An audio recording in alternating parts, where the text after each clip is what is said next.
La rue de Saint-Denis est l'une des plus vieilles rues de Paris. D'abord voie romaine, elle a pris le nom de Grand Chaussée Monsieur Saint-Denis lorsque le pèlerinage au tombeau du Saint a été mis à l'honneur au 5e siècle par sainte Geneviève.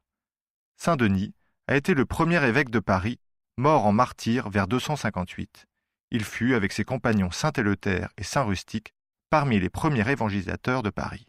Cette rue conduisait au Moyen Âge à une chapelle construite à l'emplacement du tombeau du Saint. Cette chapelle est ensuite devenue la célèbre basilique Saint-Denis, où sont enterrés de nombreux rois de France.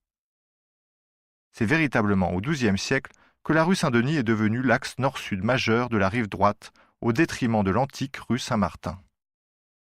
Prolongeant le grand pont, qui donnait alors accès à l'ancien palais royal de l'île de la Cité, la rue Saint-Denis bénéficiait également de la présence des bouchers et poissonniers rassemblés autour du Grand Châtelet. À la fin du XIIe siècle, au temps du roi Philippe Auguste, cette rue mesurait 10 mètres de large, à peu près la largeur actuelle, dimension exceptionnelle dans le Paris du Moyen Âge. C'était la rue des entrées royales, des grandes réceptions, des obsèques solennelles, c'était la voie triomphale par excellence. C'était aussi une importante voie religieuse qui menait à l'abbaye Saint-Denis. À partir du XIVe siècle, c'est par la rue Saint-Denis que les rois et les reines de France entraient dans Paris lors de leur accession au trône et qu'à leur mort, ils étaient conduits en grande pompe à la basilique Saint-Denis pour y être inhumés. C'est aussi la voie qu'empruntaient les souverains étrangers reçus à Paris. Cette rue se caractérise alors par une grande mixité sociale.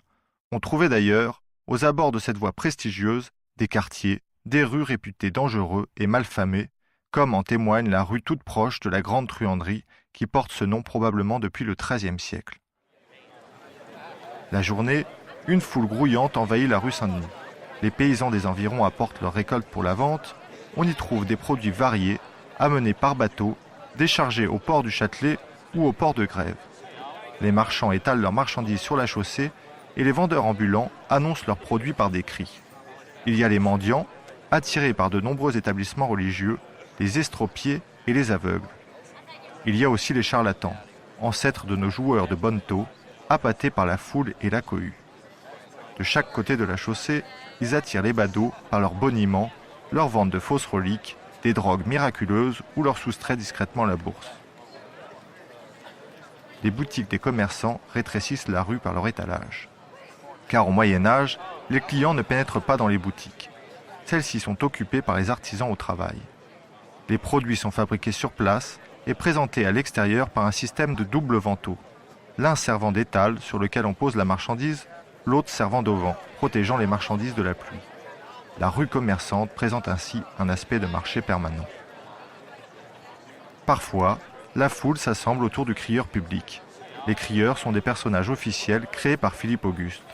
En ces temps où l'imprimerie ne permettait pas encore de diffuser l'information, ils criaient dans ces endroits fréquentés les actes publics, l'arrivage des bateaux ou annonçaient les décès.